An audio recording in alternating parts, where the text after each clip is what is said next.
Pour commencer, il est préférable de disposer d'un porte-pièces adapté au calibre du mouvement et muni d'une vis axiale réglable.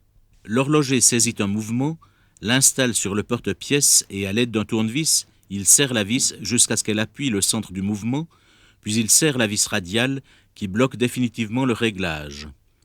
Ainsi, lorsqu'il chassera les aiguilles, la pierre de centre et le pont de rouage seront soutenus et ne bougeront pas. Ensuite, le praticien doit tirer la tige couronne et contrôler la friction de chaussée et le bon fonctionnement de la mise à l'heure. Puis, en position intermédiaire, il essaye le passage rapide de la date.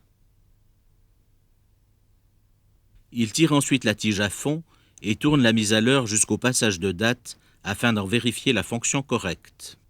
Cela fait, il contrôle que les trous de pied de cadran sont libres et si tel n'est pas le cas, il ouvre les clés de pied ou desserre les vis de cadran.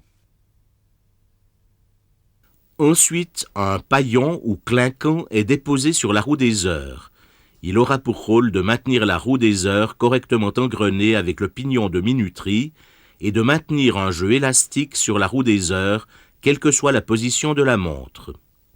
L'horloger saisit ensuite le cadran et délicatement il le pose sur le mouvement, le 3 heures en face de la tige couronne. Puis il dépose un morceau de feuille de plastique transparent ou de papier de soie propre sur le cadran. Cela permet d'appuyer sur le cadran pour le mettre en place sans laisser de traces de doigts. Il faut ensuite bloquer les vis ou les clés de cadran pour immobiliser les pieds. Voilà, le cadran est posé. L'horloger contrôle la propreté et aspire les poussières à l'aide de l'aspirateur d'établi. L'horloger va maintenant choisir les 3 tasseaux qui vont lui permettre de chasser les aiguilles. Le premier, le plus large, chassera l'aiguille des heures et devra s'arrêter en butée sur le bout de la roue des heures.